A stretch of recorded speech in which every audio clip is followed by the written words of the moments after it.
नमस्कार दोस्तों health insurance हमारे जीवन का एक ज़रूरी पार्ट है और हमारे जीवन में वो हेल्थ इंश्योरेंस होना चाहिए। लेकिन आजकल क्या लोग उसकी ज़रूरत नहीं समझते, लोग इसको पैसा वेस्ट समझते हैं। अब इसके क्या फ़ायदे हैं, क्या नुकसान है और हमें कब लेना चाहिए, क्यों लेना चाहिए, इसके बारे में बात करेंगे इस वीडियो के अंदर। तो जल्दी से सब्सक्राइब कर लो हमारे चैनल को, क्योंकि जो इस तरह के हम वीडियो बनाते हैं उसका नोटिफिकेशन आपको मिल सके। तो चलिए स्टार्ट करते हैं।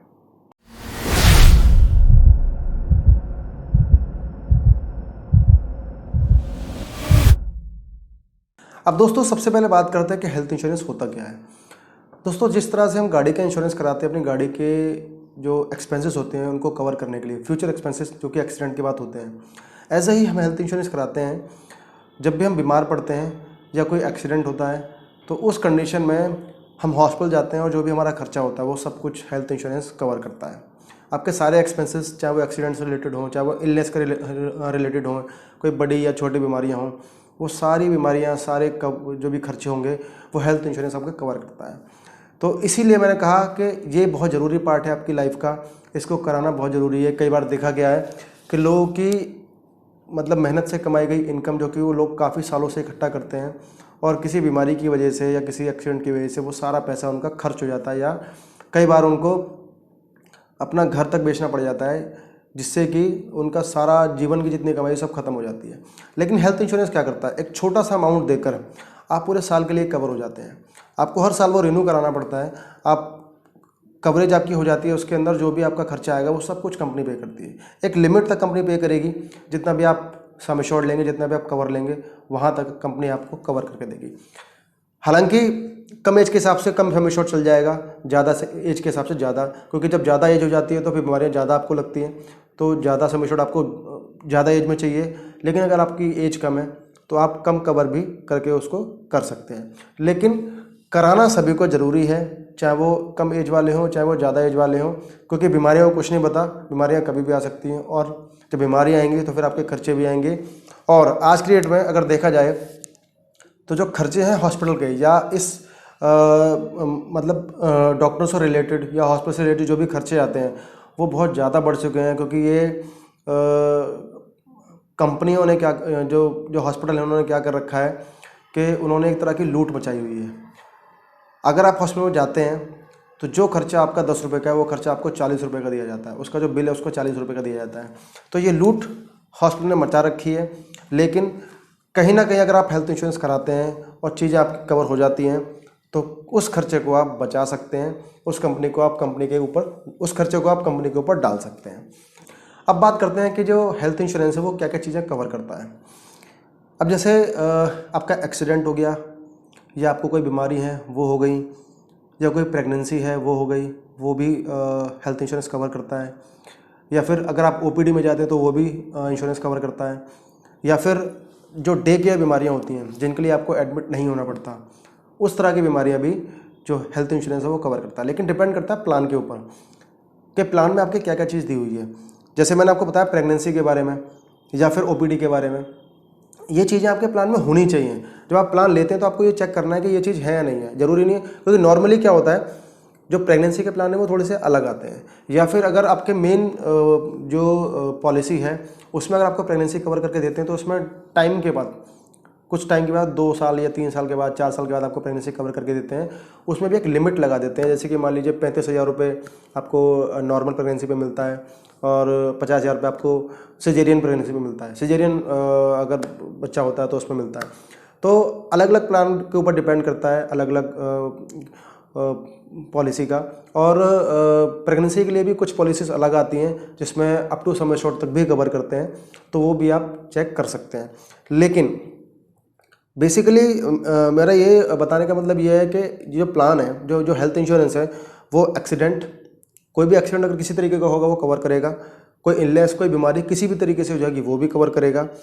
कब तक करेगा, मतलब कुछ एक्सक्लूजन है, वो मैं आपको आगे बताऊंगा कैसे हैं, कितने दिनों बाद करेगा वो भी मैं आपको बाद में बताऊंगा, लेकिन कवर करेगा। ओपीडी हो गया, डे केयर ट्रीटमेंट हो गया, जैसे कुछ बीमारी के लिए आपको एडमिट नहीं होना पड़ता तो वो भी आपकी कवर हो जाती हैं। तो इस तरह की बीमारियां या इस तरह की चीज़ें हेल्थ इंश्योरेंस कवर करता है। अब बात करते हैं कि जब भी हम इंश्योरेंस लेते हैं तो हमें क्या क्या चीज़ें देखनी चाहिए। मन तो हमने बना लिया कि भाई इंश्योरेंस लेना है, या हमने देखा, हमने किसी को देखा एडमिट होने के बाद तो उनका क्लेम हो गया, तो हमने देखा भाई इंश्योरेंस तो लेना है। लेकिन एडमिट होने इंश्योरेंस लेने पर हमें क्या क्या चीज़ें देखनी चाहिए ताकि हम गलत इंश्योरेंस ना ले लें। सबसे पहली चीज़ तो है कि क्लेम रिस्पॉन्स। इंडिया में लगभग 30-35 कंपनियां काम करती हैं जो आपको हेल्थ इंश्योरेंस दे देंगी, लेकिन किन किन कंपनियों का क्लेम रिस्पॉन्स बहुत अच्छा है, किन का ख़राब है, क्योंकि डिपेंड करता है। अगर आप गए क्लेम लेने के लिए और आपको क्लेम ही दो दिन के अंदर मिल रहा है, आपका रिस्पॉन्स ही 48 घंटे में आ रहा है, 72 घंटे में आ रहा है, तो फिर आप ऐसे क्लेम इंश्योरेंस का क्या करोगे? जब तक 72 घंटे में रिस्पॉन्स आएगा तब तक आपसे वो बहुत सारा पैसा जमा भी करा लेंगे।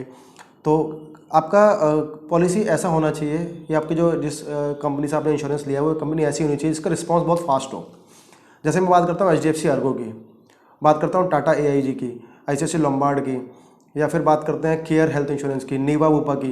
ये कंपनी वो है जो बहुत फास्ट रिस्पॉन्स करती है, मतलब 2 घंटे से लेकर, या किसी किसी कंपनी का तो आधे 1 घंटे में भी आ जाता है, मतलब 2 से लेकर 4 घंटे 5 घंटे में रिस्पॉन्स आपका आराम से आ जाता है और आप आसानी से आपका अप्रूवल आ जाता है। अप्रूवल के बाद क्या होता है कि जो भी आपके खर्चे होते हैं वो जो हॉस्पिटल होता है वो सारे वो खर्चे कंपनी से लेता है, कंपनी के अप्रूवल में वो ऐड करता रहता है।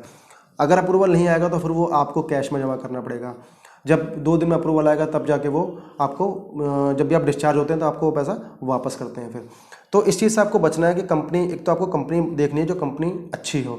अब ऐसा ना हो जैसे कुछ कंपनी है, जैसे यूनिवर्सल सोमपो है, मतलब आदमी मर जाए लेकिन इनका रिस्पॉन्स ही ना आए, तो ऐसी कंपनियाँ हैं ये। एक चोलामंडलम है, एक आदित्य बिरला है, इनके तो केस ही इतने रिजेक्ट होते हैं। मतलब एक हमारे एक रिसेंटली एक केस है डेंगू का, वो रिजेक्ट कर दिया इन्होंने, जो कि बहुत सिंपल सादा केस था।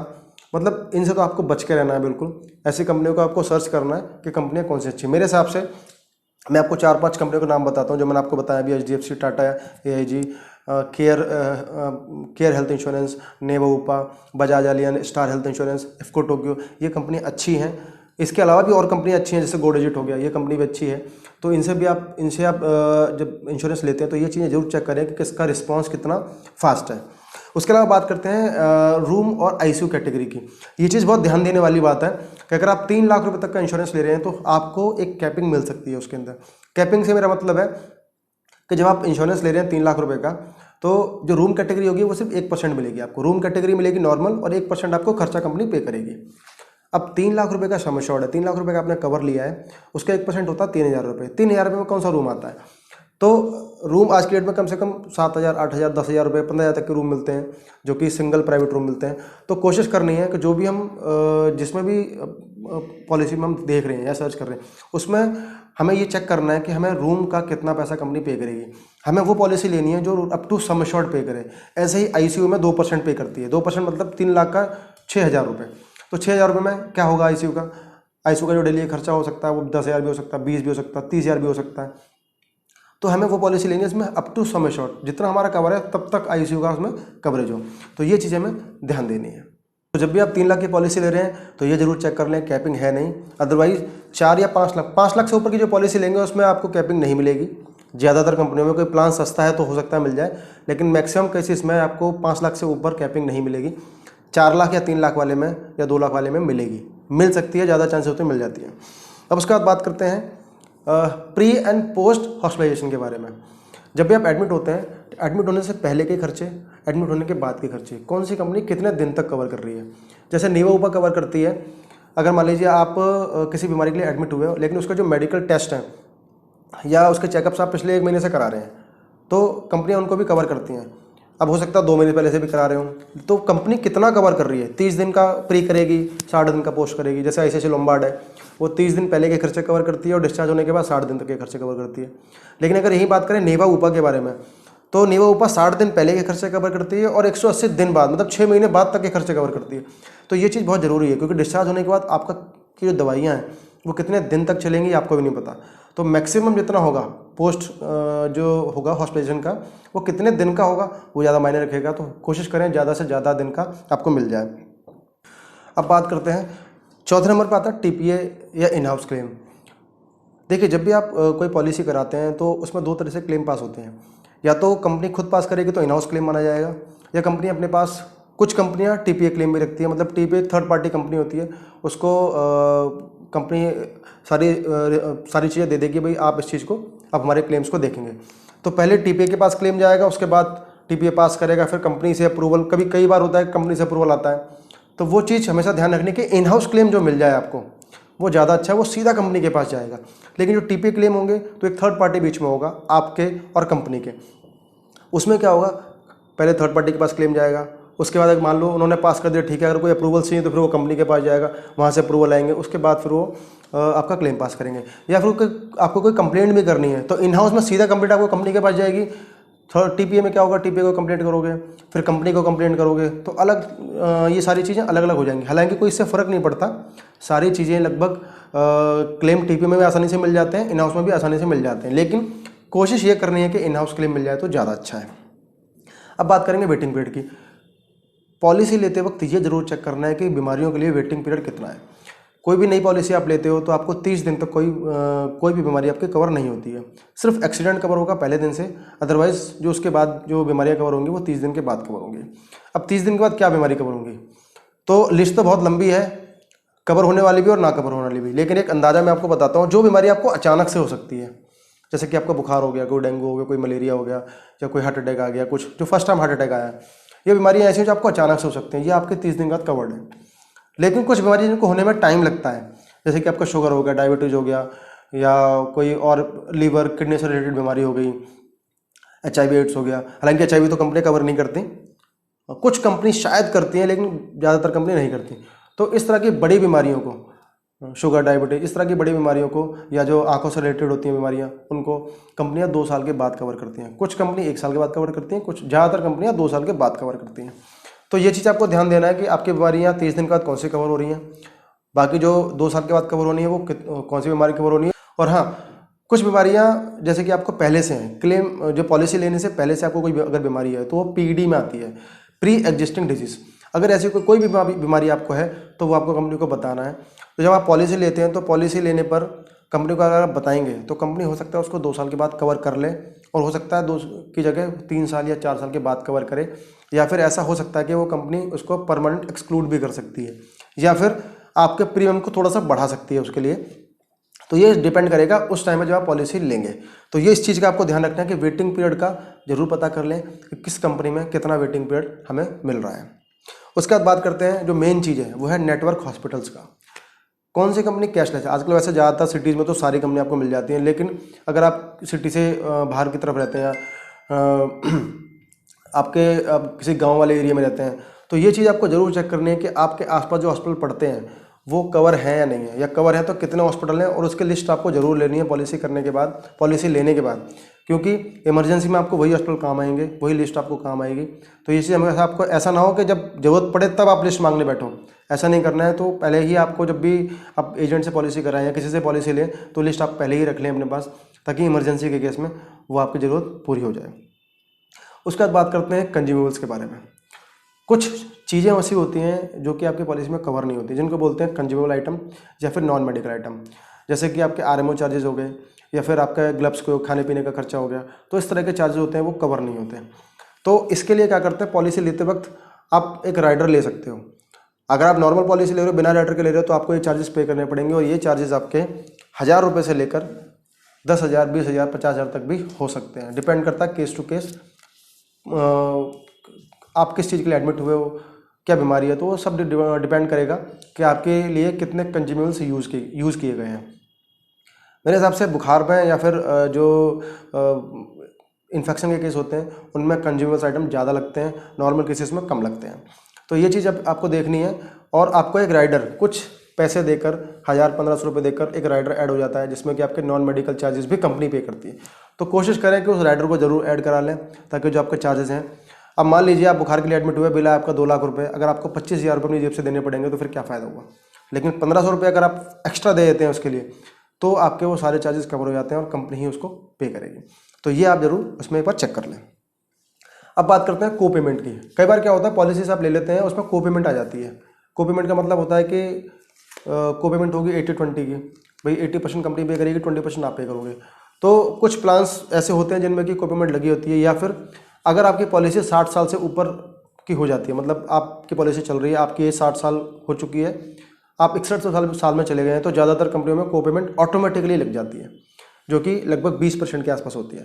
तो जब भी आप पॉलिसी लें तो इस चीज़ को हमेशा चेक कर लें, या फिर आप 60 साल से ऊपर की एज के हो गए हैं और आपकी पॉलिसी चल रही है तो ये जरूर चेक कर लें कि कहीं आपकी पॉलिसी में कोई को पेमेंट तो नहीं लग रही।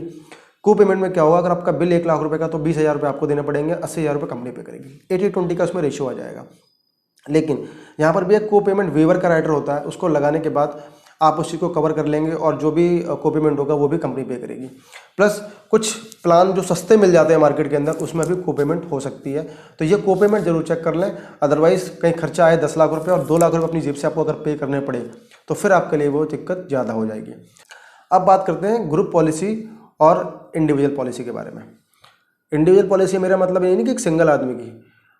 इंडिविजुअल पॉलिसी मेरा मतलब है कि जो पॉलिसी आप बाहर से ले रहे हैं, किसी एजेंट से ले रहे हैं। ग्रुप पॉलिसी से मतलब है मेरा जो आप कंपनी में जॉब करते हैं वहाँ से आपको मिलती है, या फिर किसी क्रेडिट कार्ड वाली कंपनी या कोई बैंक आपको देता है, तो वो ग्रुप पॉलिसी होती है। हो सकती है, ऐसा नहीं कि सारे बैंक आपको ग्रुप पॉलिसी दे रहे हैं, कोई बैंक आपको जो नॉर्मल पॉलिसीज़ होती हैं वो भी जो इंडिविजुअल पॉलिसी है वो भी दे सकते हैं।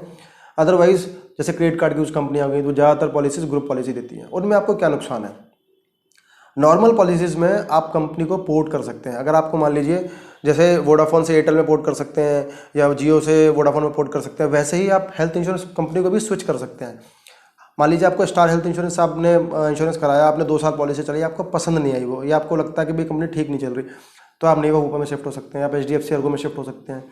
लेकिन अगर आपने ग्रुप पॉलिसी ले रखी है, ग्रुप पॉलिसी से क्रेडिट कार्ड वालों से जो मिलती है, या फिर जो कंपनी जो पॉलिसी कंपनी से आपको मिल रही है जहाँ आप जॉब कर रहे हैं, वो वहाँ से आपको अगर पॉलिसी मिलती है तो उस पॉलिसी को आप पोर्ट नहीं कर सकते। तो ये हमेशा ध्यान रखना, अगर आप वहाँ से कंटिन्यू करेंगे तो ही आपको मिलेगा।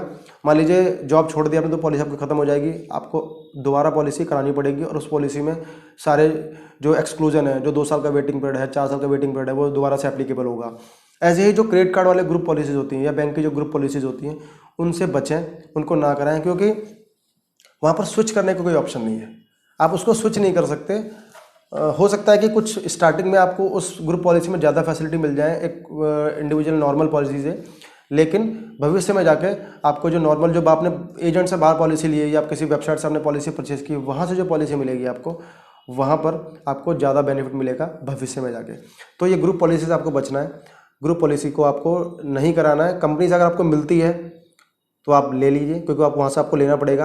अदरवाइज अगर वो स्किप हो सकती है तो वहाँ से स्किप करके आप अपनी खुद की पॉलिसी करा लीजिए, जो कि आपको भविष्य में काम आएगी। तो आगे बढ़ते हैं। आगे बढ़ने से पहले हमारे चैनल को सब्सक्राइब कर लीजिए, क्योंकि जो वीडियो हैं इस तरह की उनका नोटिफिकेशन आपको मिलेगा और अच्छी वीडियो हम आपको बना के देंगे। तो बात करते हैं हम रिस्टोरेशन की। एक फीचर होता है पॉलिसी के अंदर रिस्टोरेशन का।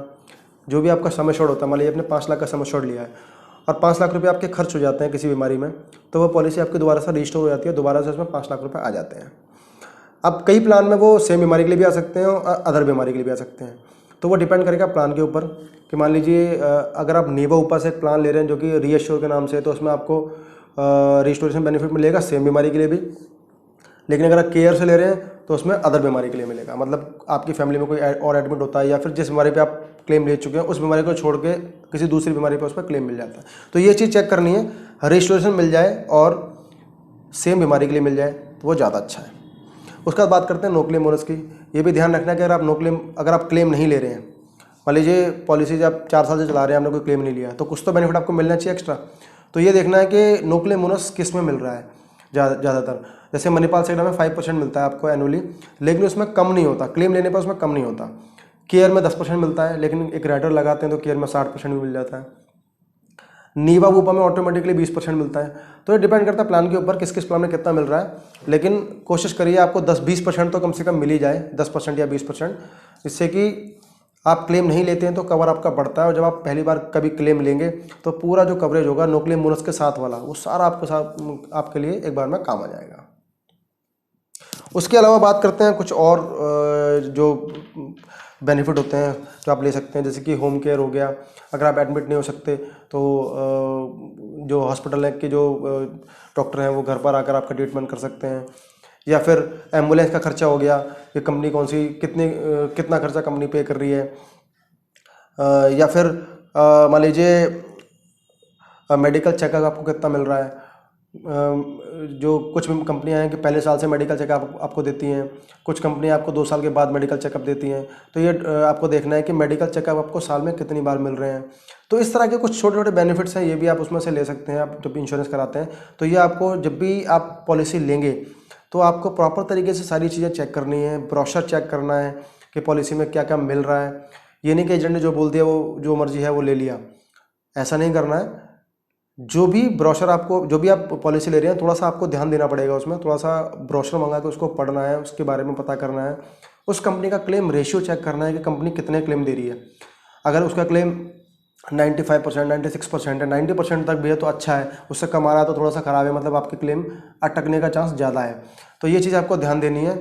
और हेल्थ इंश्योरेंस आपको ज़रूर कराना है, ये तो आपको करना ही है, क्योंकि अगर ये नहीं करेंगे तो फिर ये सारी चीज़ें बेकार है। और भविष्य में कुछ नहीं पता, पूरी जीवन में अगर आप काम करते रहे और किसी दिन ऐसा आया कि किसी बीमारी की वजह से आपका सारा पैसा लग गया, तो सब कुछ, सारी चीज़ें बर्बाद हो जाती हैं। इसलिए आपको हेल्थ इंश्योरेंस लेना है और ज़रूर लेना है, और अपने साथ साथ और लोगों को भी इसके बारे में बताना है कि इसके क्या फ़ायदे हैं, आपको क्यों लेना चाहिए। तो इससे क्या होगा कि लोगों को थोड़ा सा अवेयरनेस होगी, लोग इसके बारे में थोड़ा जानेंगे और फिर हेल्थ इंश्योरेंस के लिए आगे बढ़ेंगे, अपना हेल्थ इंश्योरेंस लोग कराएंगे। तो कैसा लगा आपको हमारा ये वीडियो? हेल्थ इंश्योरेंस के बारे में हमने जो भी बताया है, अगर कुछ रह गया हो तो हम ट्राई करेंगे अगली वीडियो में बताने का। और जो भी बताया है, कोई उसके बारे में आप कुछ पूछना चाहते हैं या कोई कमेंट करके हमें कोई राय देना चाहते हैं तो हमें वो बता सकते हैं।